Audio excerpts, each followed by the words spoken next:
संजेन तस्मै श्री गुरुवे नमः। गुरुवे गौरचंद्राय राधिकाय तदालये कृष्णाय कृष्ण भक्ताय तद्भक्ताय नमो नमः। वाञ्छाकल्पतरुभ्यश्च कृपा सिन्धुभ्यैव च पतितानां पावनेभ्यो वैष्णवेभ्यो नमो नमः। नमो महावदन्याय कृष्ण प्रेम प्रदायते कृष्णाय कृष्ण चैतन्य नामने गौरतिसे नमः। यं प्रवर्जन्तमनुपेतमपेतकृत्यं द्वैपायनो विरहकातराजुहाव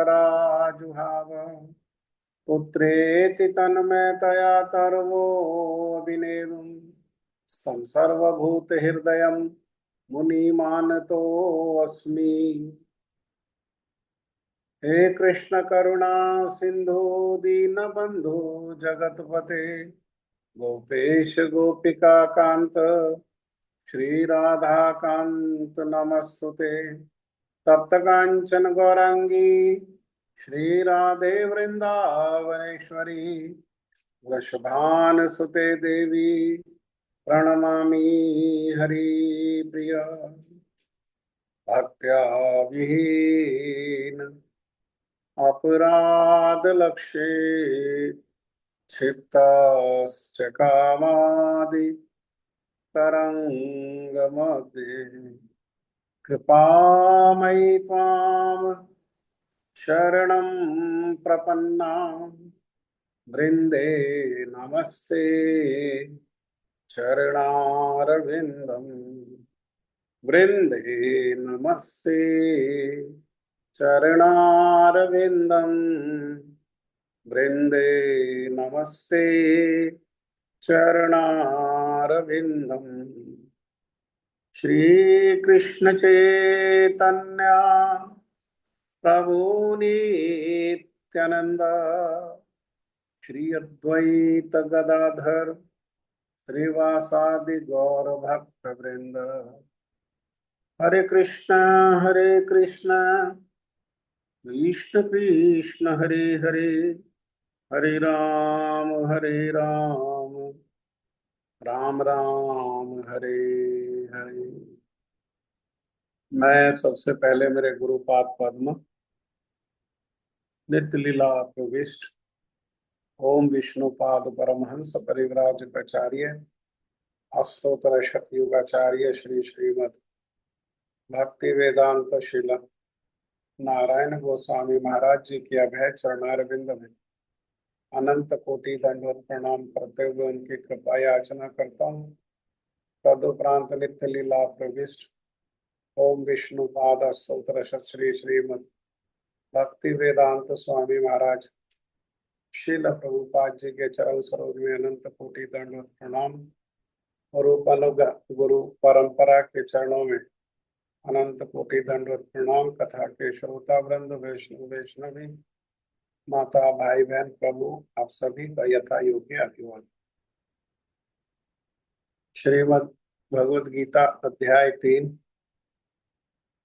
कर्मयोग श्लोक संख्या 41 को हम लोग अध्ययन कर रहे थे। भक्ति वेदांत स्वामी महाराज श्रील प्रभुपाद जी के व्याख्या को हम लोगों ने कल श्रवण किया। आज श्रील विश्वनाथ चक्रवर्ती ठाकुर पाद जी श्रील भक्ति विनोद ठाकुर जी की जो व्याख्या है उसको हम लोग श्रवण करेंगे। उसके पहले एक बार ये श्लोक को पढ़ लेते हैं। तस्मात् त्वम् इंद्रियाणि आदौ नियम्य भरतऋषभ पापमानं प्रजहीह्येनं ज्ञान विज्ञान नाशनम्। आप लोग बोलो, 2 4 5 लोग जिनकी इच्छा बोलिए। हरे कृष्णा प्रभु जी, दंडवत प्रणाम। हरे कृष्ण जी दंडवत। तस्मात् त्वम् इंद्रियाणि आदौ नियम्य भरतर्षभ पापमानं प्रजहि प्रजैः एनं ज्ञानविज्ञाननाशनम्। तस्मात् त्वम् इन्द्रियाणि आदौ नियम्य भरतर्षभ पाप्मानं प्रजहीयेनं ज्ञानविज्ञाननाशनम्। हरे कृष्णा प्रभु। हरे कृष्ण जी। तस्मात् त्वम् इंद्रियाणि आदौ नियम्य पापमानं प्रजहि हीनं ज्ञान विज्ञान नाशनम्। तस्मात् त्वम् इन्द्रियाणि आदौ नियम्य भरतर्षभ पापमानं प्रजहीहि एनं ज्ञानविज्ञाननाशनम्।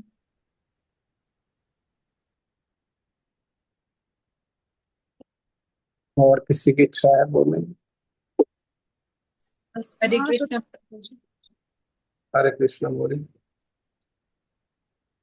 तस्मात् त्वमिन्द्रियाण्यादौ नियम्य भरतर्षभ पापमान प्रजहिह्यून ज्ञानविज्ञाननाशनम्। पापमानं प्रजहीहि एनं पापमान ज्ञानविज्ञाननाशनम्। प्रजहिह्येनं ज्ञानविज्ञाननाशनम्। और बोल। तस्मात् त्वमिन्द्रियाणि आदौ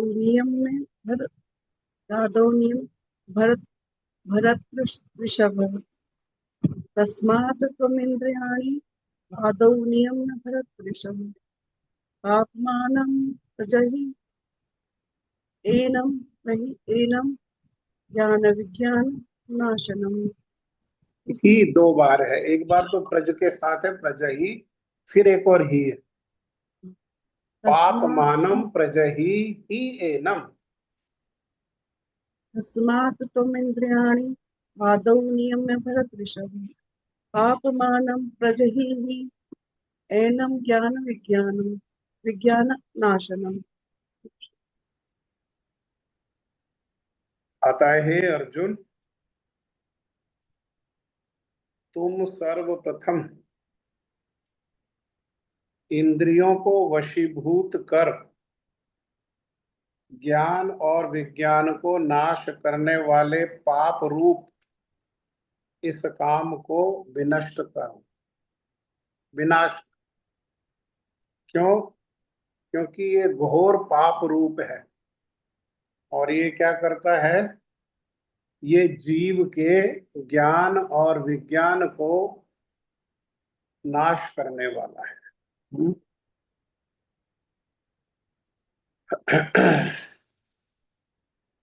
ज्ञान और विज्ञान किसके? जीव के। हाँ, जो ये काम में रत है उनके ये ज्ञान और विज्ञान को नाश करने वाला है। श्रील विश्वनाथ चक्रवर्ती ठाकुर पाद जी कहते हैं कि शत्रु के आश्रय स्थल को जीत लेने से शत्रु पर विजय हो जाती है, यही नीति है। अर्थात शत्रु जहां रहता है उस स्थान को अगर जीत लिया जाए तो शत्रु पर जीत हो जाती है। और ये काम कहाँ रहता है? ये काम रहता है इंद्रियों में, मन में और बुद्धि में। अगर इंद्रियों को, मन को और बुद्धि को जीत लिया जाए तो फिर काम को अलग से जीतने की आवश्यकता नहीं, काम पर अपने आप ही विजय हो जाएगी। काम के आश्रय स्थल इंद्रिय, मन और बुद्धि को जीतना क्रमशः अधिक कठिन है। क्रमशः मतलब इंद्रियों को जीतना कठिन है, फिर मन को जीतना इंद्रियों को जीतने से अधिक कठिन है, और फिर बुद्धि को जीतना इंद्रिय और मन को जीतने से भी, दोनों को जीतने से भी ज्यादा कठिन है। हाँ, ये क्रमशः का। तो इंद्रियां कैसी हैं? इंद्रियां दुर्जय हैं। दुर्जय मतलब जिनको जीता ना जा सके। अर्थात कोई स्वयं अगर प्रयास करता है तो अपने प्रयास से, अपने बल से इन इंद्रियों को जीत नहीं सकता, परंतु होने पर भी ये मन और बुद्धि की अपेक्षा सुगमता से जीतने योग्य है। मन और बुद्धि को जीतना इंद्रियों से अधिक कठिन है। इंद्रियों को मन और बुद्धि की अपेक्षा दुर्जय होते हुए भी सुगमता से जीता जा सकता है। अतः तुम क्या करो, सबसे पहले इंद्रियों को ही जीतो, जिसको आसानी से जीता जा सकता है। जैसे हम लोग, किसको बिठा रखा है पुष्पाराघव आज तुमने? किसको बिठाया हुआ है? तुम कैमरा ऑन करके सामने बैठ के बात करते रहते हो, क्या फायदा?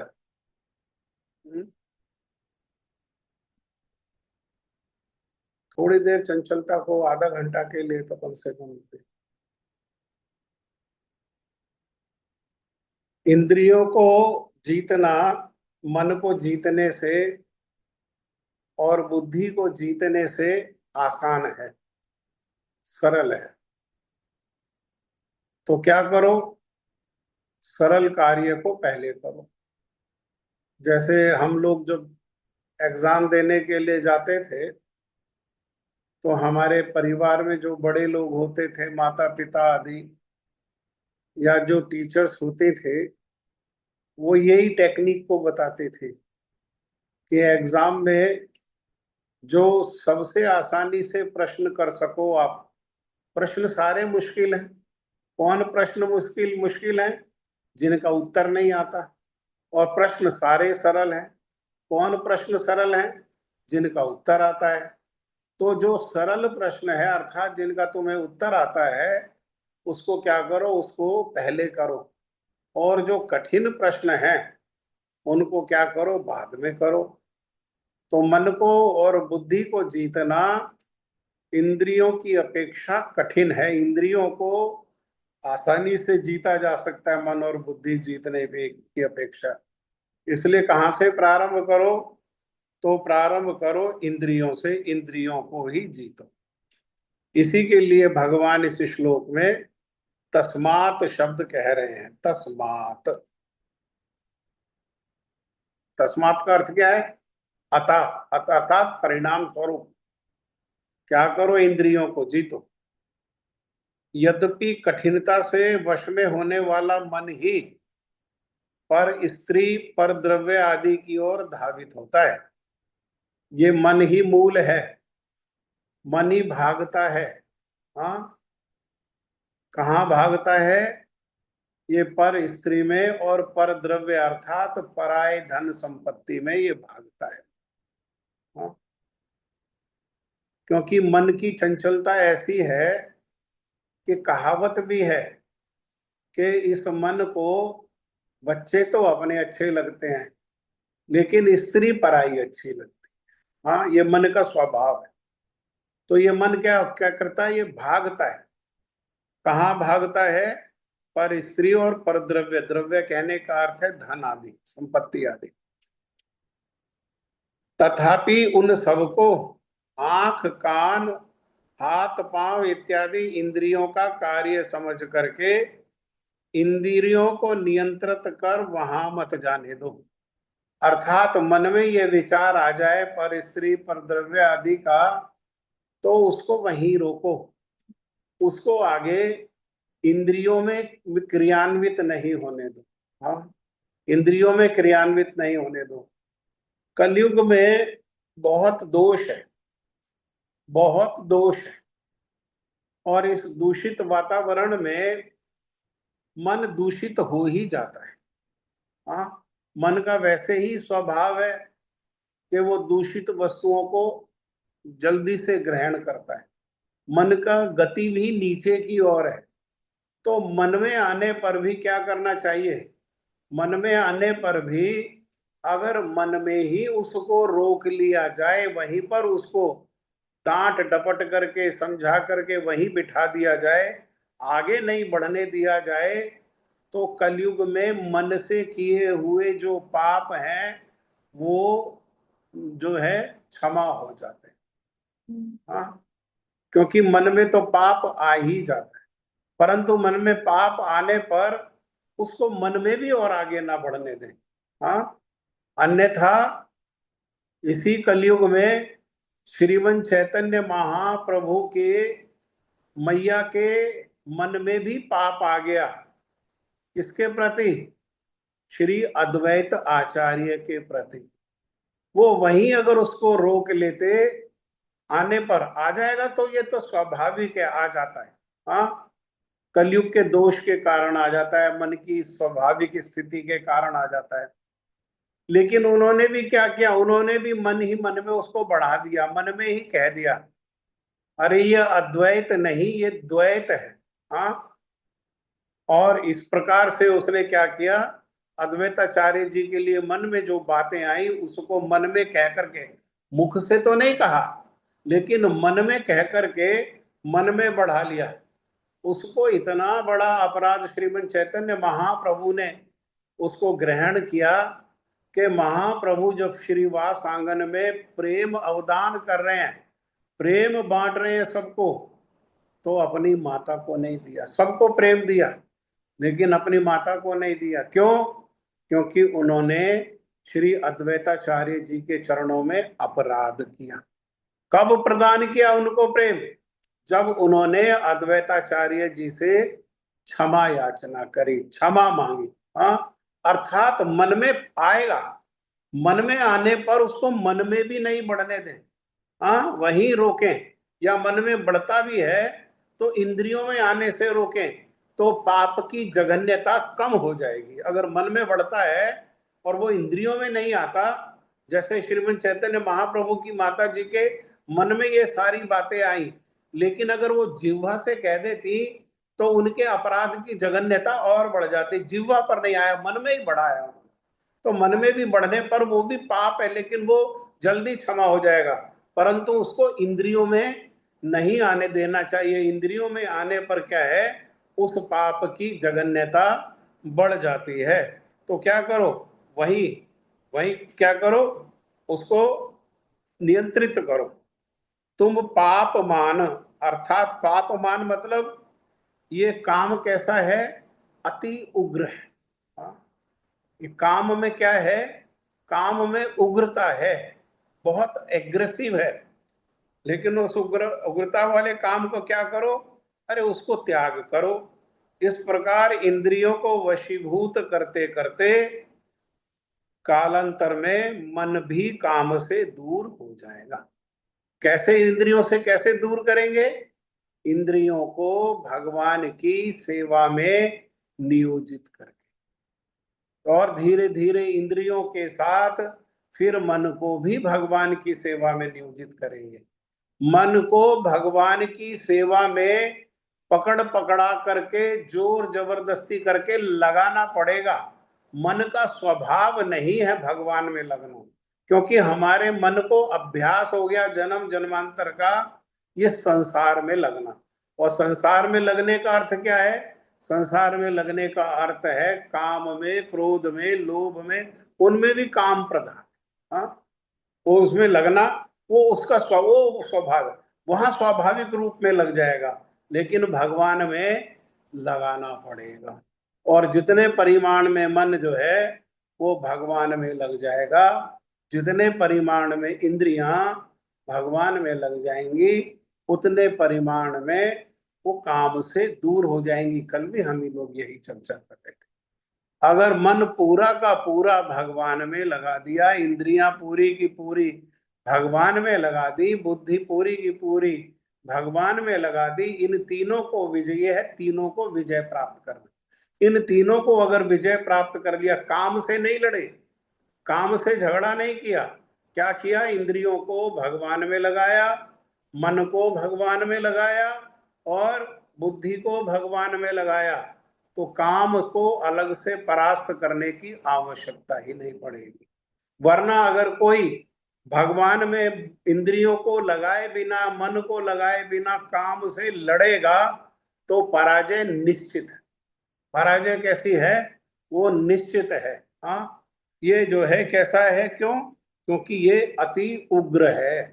हाँ, अपने सामने जो आने वाला है उसको दबा लेता है, उसको परास्त कर देता है, और काम क्या है, काम विजयी हो जाता है, काम विजयी हो जाता है। लेकिन श्रीमन चैतन्य महाप्रभु ने क्या कहा, श्रीमन चैतन्य महाप्रभु ने कहा परम विजयते श्री कृष्ण संकीर्तनम। अपनी जो महाप्रभु की जो 8 शिक्षाएं हैं, जो शिक्षा अष्टक है, उसमें पहले सबसे पहली शिक्षा यही है, चेतो दर्पण मार्जनम भव महादावाग्नि निर्वापणम श्रेया कैरव चंद्रिका वितरणम विद्यावधु जीवनम आनंद अंबुदी वर्धनम प्रतिपदम पूर्णामृत स्वादनम सर्वात्म संपन्नम परम विजयते श्री कृष्ण संकीर्तनम। परम विजय किसकी होगी, अंततः विजय ये श्री कृष्ण संकीर्तन की ही होगी।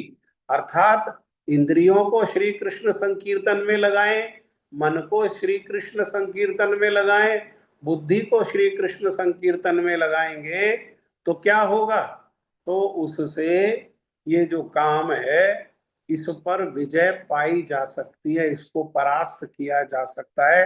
अन्यथा ये काम जो है किसी में ऐसा बल नहीं कि ये परास्त कर सके। बड़े बड़े ऋषि मुनियों को भी काम क्या करता है, उनको पतन करा देता है। हाँ, बड़े बड़े ऋषि मुनियों को भी ये पतन कराने वाला, विश्वामित्र जैसे ऋषि जो हैं उनको भी इस काम ने पतन करा दिया। इस काम ने ब्रह्मा जी को भी नचा दिया और इसी काम ने शिव जी को भी नचा दिया। कौन बचेगा, कौन बचेगा, जिसकी इंद्रियां, मन और बुद्धि कृष्ण चरण को आश्रय करेंगी पूर्ण रूपेण, केवल उसी की रक्षा होगी। अन्यथा ये काम कैसा है, ये काम सबको नचा देने वाला। शिव जी को और ब्रह्मा जी को नचा नहीं सकता, लेकिन उन्होंने भी हाँ ये लीला करते हुए हमारे जैसे जो बदजीव हैं उनको शिक्षा देने के उद्देश्य से उन्होंने लीला करते हुए यही शिक्षा दी है कि इस काम से जीतना संभव नहीं है, काम जो है उग्र है। हाँ, कौन जीत सकता है, इस काम को तो भगवान ही जीत सकते हैं। अर्थात अन्यथा जो भगवान को आश्रय करने वाले हैं वही जीत सकते हैं। आश्रय करने का अर्थ क्या है, जो अपनी इंद्रियों को, मन को, बुद्धि को भगवान की सेवा में नियोजित करने वाले। आगे कहा महाप्रबल काम, महाप्रबल खाली प्रबल नहीं कहा, महाप्रबल मतलब परम शक्तिशाली काम इंद्रियों की सहायता से, इसको सहायता की आवश्यकता है। मन स्वतंत्र नहीं है, मन इंद्रियों के ऊपर आश्रित है। मन की इच्छा कैसे पूरी होती है, इंद्रियों के द्वारा। जैसे मन की इच्छा हुई कि बढ़िया गुलाब जामुन खाई जाए, तो वो जिह्वा पर आश्रित है उसके रस के लिए, हाँ उसके सुख के लिए, गुलाब जामुन के से मिलने वाले सुख के लिए वो जिह्वा पर आश्रित है। बहुत अच्छा सा देखा जाए तो आंखों पर आश्रित है, हाँ कुछ अच्छा सा बोला जाए तो जिह्वा पर आश्रित है, कुछ अच्छा सा सुना जाए तो कानों पर आश्रित है, हाँ ऐसे ही हाथों पर आश्रित है, अन्य इंद्रियों पर आश्रित है। मन जो है वो आश्रित है, तो क्या करता है, वो इंद्रियों की सहायता ले लेता है। इंद्रियां उसकी सहायता, दासी होकर के, जैसे दासी जो है अपने स्वामी के प्रत्येक कार्य में सहायक हो जाती हैं, ऐसे ही ये इंद्रियां मन के दासी हैं। क्यों मन की दासी हैं? क्योंकि जन्म जन्मांतर से ये मन के आदेश को पालन करते हुए आ रही है। हाँ, और ये मन इनसे श्रेष्ठ है। तो इनका कार्य यही है कि मूल में क्या है कि मूल में ये मन का पालन करें। हाँ, मन से बुद्धि श्रेष्ठ है। अगर बुद्धि इंद्रियों को आदेश दे के नहीं नहीं मन के बहकावे में नहीं आना, क्या करना है, इनको इंद्रियों को भगवान की सेवा में लगाना है, तब तो धीरे धीरे धीरे इंद्रियों के द्वारा रक्षा हो सकती है।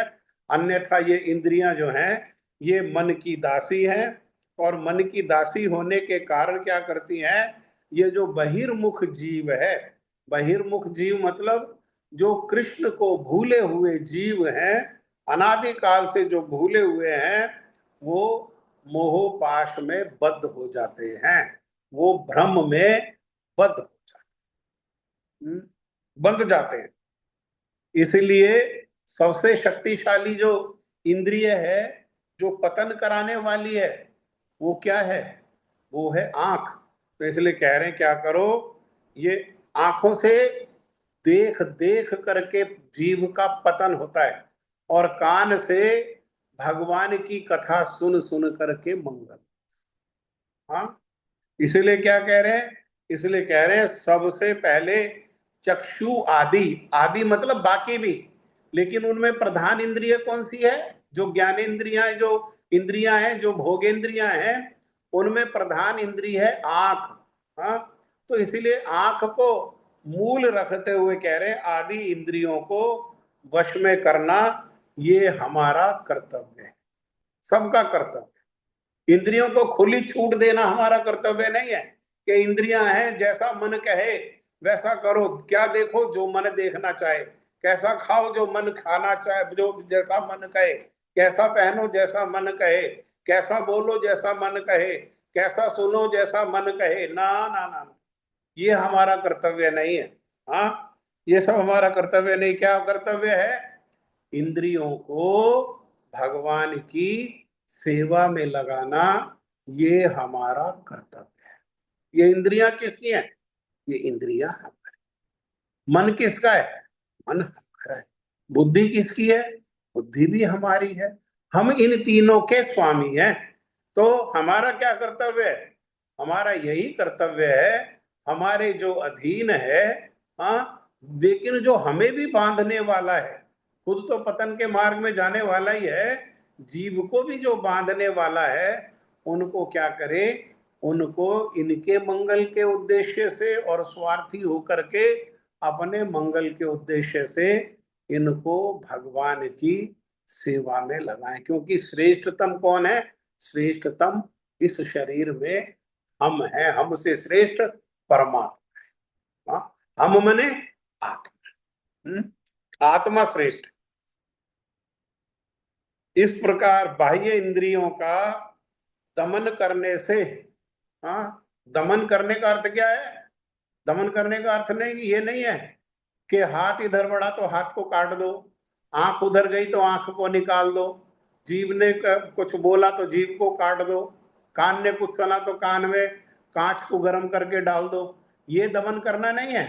दमन करने का अर्थ है कि उनको शासन करते हुए, किससे, बुद्धि के द्वारा शासन करते हुए उनको भगवान की सेवा में लगाना, ये है दमन। हाँ, तो एक बार इस प्रकार से ये जो इंद्रियां हैं, ये इनका दमन होगा तो धीरे धीरे फिर ये जो मन है, जो संकल्प और विकल्प करता है, जिसका काम क्या है, इच्छा करना, संकल्प करना और विकल्प करना, ये जो है मन, ये भी धीरे धीरे धीरे धीरे ये भी वश में हो जाएगा। प्रारंभ कहाँ से होगा, इंद्रियों से। इंद्रियों से होता हुआ ये जो वशीकरण है, ये फिर मन में हो जाएगा और फिर धीरे धीरे बुद्धि में। इसलिए इंद्रियों का संयम करने वाले पुरुषों का मन निश्चल और शांत होता है। जो इंद्रियों का इस प्रकार से संयमित करते हैं, जो इंद्रियों को, अर्थात इंद्रियों को ठीक से जो रेगुलेट करते हैं, इंद्रियों को रोकते नहीं है, इंद्रियों को रेगुलेट करते हैं। जैसे कल भी बताया, ट्रैफिक को कंट्रोल करने का अर्थ ये नहीं है कि ट्रैफिक रोकना, ट्रैफिक को ठीक से रेगुलेट करना। ऐसे इंद्रियों को जो रेगुलेट करते हैं उनका मन भी कैसा हो जाता है, उनका मन जो है वो भी पवित्र हो जाता है और वो भी शांत हो। हाँ, इसीलिए श्रीमद् भागवतम के 11वें स्कंद के श्लोक से कह रहे हैं, श्रील भक्ति विनोद ठाकुर कह रहे हैं, असंप्रयुजता प्राणान शम्यति स्तिमतिम मना, अतएव हे भरत ऋषभ, तुम भरत ऋषभ अर्जुन, तुम सर्वप्रथम इंद्रिय आदि को नियमित कर। हाँ, यहाँ पर देखो सुंदर शब्द को व्यवहार किया, नियमित करो इनको, इंद्रिय आदि को। ज्ञान विज्ञान को ध्वंस करने वाले महापाप रूप काम को जीतो, अर्थात उसके अपगत, उस मन को जीतने का अर्थ क्या है, मन के जो नीचा गिराने वाले जो भाव हैं उनको जीतो। मन को जीतने का अर्थ ये नहीं है कि मन संकल्प विकल्प ही करना छोड़ दे, संकल्प विकल्प तो करे, है ना।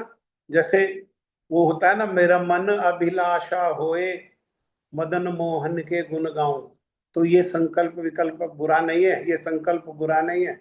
मेरे मन में अभिलाषा आए कि मैं मदन मोहन के गुणगान करूं, वृंदावन को जाऊं, भक्तों का संग करूं, भक्तों की सेवा करूं, मन ऐसा करता है तो ये तो हमारा मित्र है।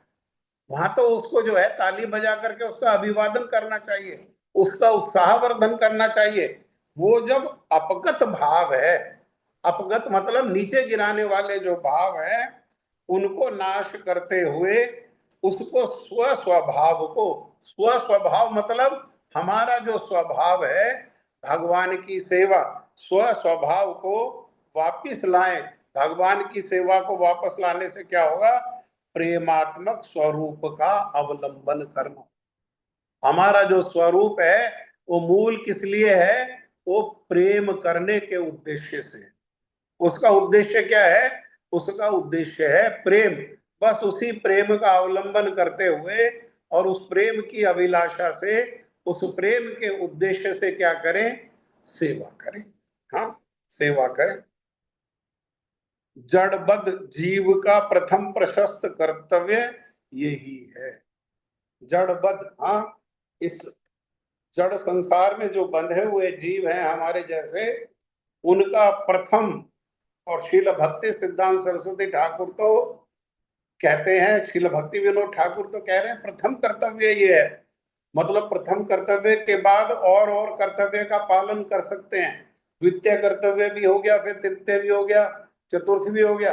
लेकिन श्रील प्रभुपाद जगत गुरु भक्ति सिद्धांत सरस्वती ठाकुर कहते हैं कि जीव का एक ही कर्तव्य है और वो कर्तव्य है भगवान की भक्ति। इसको छोड़ करके कोई अगर ऐसा विचार करता है कि मेरा दूसरा कर्तव्य है, तो उसी को कहते हैं माया, उसी को कहते हैं संसार, उसी को कहते हैं अज्ञान, उसी को कहते हैं अंध।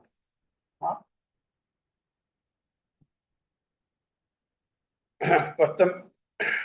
प्रथम प्रशस्त कर्तव्य यही है कि वह सर्वप्रथम युक्त वैराग्य, युक्त वैराग्य को जैसा हमने समझा, युक्त वैराग्य मतलब युक्त करना, जिसकी संपत्ति है उसकी सेवा में लगाना। हमारा कुछ नहीं है, हमारी संपत्ति कुछ नहीं है, जो कुछ है वो सब भगवान के द्वारा प्रदत्त है और भगवान के द्वारा ही पालित है, भगवान के द्वारा ही रक्षित है, और अपनी रक्षा के लिए और अपने जीवन के लिए भगवान पर ही आश्रित। हमारी इंद्रियां, आंख प्रकाश के ऊपर आश्रित है और प्रकाश के स्रोत भगवान है। पैर जो है वो पृथ्वी पर आश्रित है, पृथ्वी के स्वामी भगवान है। हाँ, ऐसे ही कान में शब्द जो जाएगा वो हवा पर आश्रित है और हवा के स्वामी भगवान है। तो अर्थात सब कुछ जो कुछ है वो भगवान का तो है ही, लेकिन उनका जीवन, उनकी रक्षा, उनका पालन भी किसके ऊपर आश्रित है, भगवान के ऊपर आश्रित है। और जिनके ऊपर आश्रित है, जिनके द्वारा वे रक्षित हैं, जिनके द्वारा वे पालित हैं, उनकी सेवा में लगाने को ही क्या कहते हैं, युक्त वैराग्य। हाँ, युक्त वैराग्य और स्वधर्म, स्वधर्म सेवा। मैं दासो अस्मि, हमारा अहंकार क्या है? हाँ, जो ट्रू ईगो है वो क्या है? दासो अस्मि, मैं भगवान का, भगवान के भक्तों का, भक्तों के भक्तों का मैं दास हूं। इन दोनों को लेकर के और क्रमशः साधन भक्ति, प्रारंभ में कैसा होगा? वो साधन साधन करना होगा। साधन भक्ति लाभ कर प्रेम भक्ति का साधन करें। हाँ, पहले 3 अवस्था है भक्ति की। पहले क्या है? पहले है साधन, दूसरी अवस्था है भाव, और तीसरी अवस्था है प्रेम। ये साधन, भाव और प्रेम प्राप्त कहां से होता है? तो श्रील जीव गोस्वामी पाद जी ने कहा, जो निराग, निराग जो वक्ता हैं, निराग अर्थात 2 प्रकार के वक्ता जीव गोस्वामी पाद जी ने षड संदर्भ में बताए, सराग और निराग। सराग सा जमा राग, जिनका राग अभी संसार के विषयों में है, ऐसे वक्ता से श्रवण करने पर, कथा कीर्तन श्रवण करने पर ये चीजें हमारे हृदय से नहीं जाएंगी। इस प्रकार की भक्ति नहीं प्रवेश करेगी, साधन भी प्रवेश नहीं करेगा। भाव और प्रेम को तो भूल जाओ। लेकिन दूसरे प्रकार के जो निराग हैं, अर्थात जिनका ऐसा नहीं उनका राग नहीं है, उनका राग हरि गुरु वैष्णव में जिनका राग है, ऐसे जो जो कथा को कीर्तन करते हैं, किस उद्देश्य से? किसी संसारिक इच्छा के उद्देश्य से नहीं, केवल और केवल हरि गुरु वैष्णव की प्रीति के उद्देश्य से, क्योंकि उनकी प्रीति ही हमारे मंगल का परम कारण है।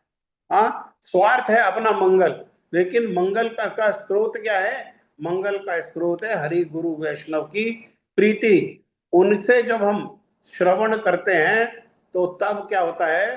प्रथम स्थिति में हृदय में साधन प्रवेश होता है, और उनसे श्रवण करते करते, साधन करते करते भाव में प्रवेश होते हैं, और फिर ऐसे ही जो भक्त हैं उनसे श्रवण करते हुए और साधन करते हुए प्रेम में प्रवेश मिलता है। ठीक है? तो मेरी कृपा या मेरे भक्तों की कृपा से, हाँ, भगवान ने कहा ना, मेरी कृपा या मेरे भक्तों की कृपा से, जो निरपेक्ष भक्ति, निरपेक्ष भक्ति कहने का अर्थ क्या है? संसार के किसी हेतु के उद्देश्य से नहीं। हाँ, किस उद्देश्य से? हरि गुरु वैष्णव के संतोष के उद्देश्य से, उन्हीं की संतुष्टि, उन्हीं के सुख के उद्देश्य से भक्ति प्राप्त की जाती है। वह नितांत विरल है, अर्थात वो बिल्कुल स्वतंत्र है, वो किसी के ऊपर आश्रित नहीं, और बड़ी शक्तिशाली है। और कहीं कहीं तो ये जो है आकस्मिक, अचानक ही, मतलब पूर्व जन्मों में भक्ति की हुई है, पूर्व जन्म में कोई भाव में प्रवेश किया हुआ है, वहां भाव से किसी कारण से ये शरीर मिल गया, तो जैसे ही थोड़ी सी उसको ये हवा मिलती है, और उसके हृदय में जो भक्ति रूपी अग्नि है वो प्रज्वलित हो जाती है। अचानक ही पता लगता है कि उसको साधन को भी लांग गया, और वो भाव की अवस्था में था, और भाव की अवस्था में कुछ ही साधन करने पर वो प्रेम में प्रवेश कर जाता है। ठीक है ना? इस प्रकार से ये श्लोक को हमको समझना चाहिए। ये रीति से इस प्रकार से हम क्या कर सकते हैं? इस प्रकार से ये काम जो जीव के ज्ञान और विज्ञान को, अर्थात आत्मा के ज्ञान को, और फिर आगे साधन को, हाँ, भक्ति साधन को जो विनाश करने वाला है, इसको क्या करो? इसका नाश करो, इसको कंट्रोल करो, प्रारंभ करो इंद्रियों से। ठीक है?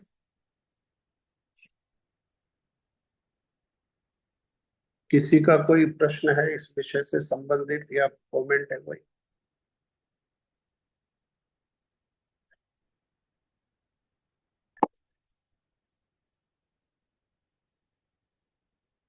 ठीक है, जय ध्वनि दो। कल 5:30 बजे श्रील रूप गोस्वामी पाद जी द्वारा जो रचित श्री उपदेशामृत है उसमें उस श्लोक में 9वें श्लोक में जहां पर श्री राधा कुंड की महिमा बताई गई है, किस प्रकार से द्वारकापुरी महत्वपूर्ण है, द्वारका से अधिक महत्व मथुरा, मथुरा से अधिक महत्व वृंदावन और वृंदावन से अधिक महत्व गिरिराज, और गिरिराज जी में भी श्री राधा कुंड, श्याम कुंड, वो सब श्लोकों को हम लोग कल श्रवण करेंगे। उसके पहले हमने जो सारे उपदेशों का सार 8वें श्लोक में, उस सार को हमने श्रवण किया। कल एकादशी है, पांडव निर्जला एकादशी है। किसी भक्त की अगर एकादशी भंग हो गई हो तो उनको ये एकादशी प्रयास करके निर्जल रखनी चाहिए। और वैसे तो ये एकादशी और भी बाकी जितनी भी एकादशी है उसमें इंद्रियों को जितना कम से कम दे करके, कितना कम से कम दे करके, ताकि इंद्रियां भगवान की सेवा में लगी रहें। मूल में तो 11 की 11 इंद्रियों को भगवान की सेवा में लगाने को ही उपवास कहते हैं। तो हमको उपवास करना है और इंद्रियों को उतना ही देना है जितने से ये बनी रहें और ये भगवान की सेवा में लगी रहे। ठीक है, जय ध्वनि। प्रभु जी प्रणाम मंत्र बोलूं पहले या जय ध्वनि शुरू कर दूं? हाँ जी, प्रणाम मंत्र बोलूं पहले? हाँ बोलो। आपने प्रणाम आपने देना है, बोलो। वेद और चंद्राय राधिकाय प्रियात्मने कृष्णाय कृष्ण भक्ताय तद्भक्ताय नमो नमो वदान्याय कृष्ण प्रेम प्रदाय ना जय ध्वनि वहां से प्रारंभ होती है। जय श्री श्री गुरु गौरांग गंधर्विका गिरिधारी श्री राधा बिहारी। ठीक है, यही बोलिए। श्री श्री गुरु गौरांग गांधारिका श्री गिरिधारी श्री राधा विनोद बिहारी जी की जय। ओम विष्णुपाद अष्टोत्तर शत श्री श्रीमद् भक्ति वेदांत माधव गोस्वामी महाराज की जय। नित्य लीला। आवाज आ रही प्रभु जी? आ रही है। नित्य लीला पृष्ठ ओम विष्णुपाद अष्टोत्तर शत श्री श्रीमद् भक्ति वेदांत नारायण गोस्वामी महाराज की जय। नित्य लीला पृष्ठ ओम विष्णुपाद अष्टोत्तर शत श्री श्री भक्ति वेदांत वामन गोस्वामी महाराज की जय। जय जय नित्य लीला पृष्ठ ओम विष्णुपाद अष्टोत्तर शत श्री श्रीमद् भक्ति प्रज्ञान केशव गोस्वामी महाराज की जय। जय जय नित्य लीला पृष्ठ ओम विष्णुपाद अष्टोत्तर शत श्री श्रील भक्ति सिद्धांत सरस्वती गोस्वामी प्रभुपाद की जय। जय जय नित्य लीला प्रविष्ट ओम विष्णुपाद परमहंस बाबा जी श्री श्रील गौर किशोरदास गोस्वामी महाराज की जय। जय हो। जय नित्य लीला प्रविष्ट ओम विष्णुपाद सच्चिदानंद श्री भक्ति विनोद ठाकुर की जय। जय जय नित्य लीला प्रविष्ट ओम विष्णुपाद वैष्णव सार्वभौम श्री जगन्नाथ दास बाबा जी महाराज की जय। जय जय श्री गौड़ी वेदांताचार्य श्री बलदेव विद्याभूषण प्रभु जी की जय। जय जय श्री विश्वराज चक्रवर्ती ठाकुर की जय। जय जय श्री नरोत्तम श्रीनिवास श्यामानंद प्रभुत्रय की जय। जय हो। जय श्री कृष्णदास कविराज गोस्वामी प्रभु की जय। जय जय श्री रूप सनातन भट्ट रघुनाथ श्री जीव गोपाल भट्ट दास रघुनाथ षड गोस्वामी प्रभु की जय। जय जय श्री स्वरूप दामोदर राय रामानंद आदि गौर पार्श्ववृंद की जय। जय जय श्री नामाचार्य श्री हरदास ठाकुर की जय। जय हो। प्रेम से कहो श्री कृष्ण चैतन्य प्रभु नित्यानंद श्री अद्वैत गदाधर श्री वासादि गौर भक्तवृंद की जय। जय श्री अंतरदीप मायादीप सीमंतदीप गोद्रमदीप मध्यदीप कोलदीप ऋतुदीप जन्नुदीप मुद्रुमदीप बुद्ध दीपात्मकम श्री नवदीप धाम की जय। जय श्री श्री राधा कृष्ण गोप गोपी गोवर्धन द्वादश वरात्मक ब्रिज श्री ब्रिज मंडल की जय। जय द्वादश उपवन की जय। श्री श्यामकुंड राधाकुंड यमुना गंगा तुलसी भक्ति देवी की जय। जय श्री जगन्नाथ बलदेव सुभद्रा जी की जय। जय भक्त प्रवर श्री प्रहलाद महाराज की जय। जय चारों धाम की जय। चारों जय। संप्रदायों की जय। चारों आचार्यों की जय। जय आकर निवास श्री चैतन्य मठ की जय। जय गौड़ीय वेदांत समिति की जय। जय श्री देवानंद गौड़ीय मठ और अन्यान्य शाखा मठ समूह की जय। श्री जय हरिनाम संकीर्तन की जय। जय अनंत कोटि वैष्णव वृंद की जय। जय। समागत वृंद की जय। श्री जय। गौर प्रेमानंदे हरि हरि बोल। हरे प्रभु हरे की हरे कृष्णा। आप सब भक्तों की जय हो। हरे कृष्णा। राधे राधे। दंडवत प्रणाम। हरे कृष्ण प्रभु। हरे कृष्ण। हरे कृष्ण। हरे कृष्ण प्रभु। हरे कृष्ण।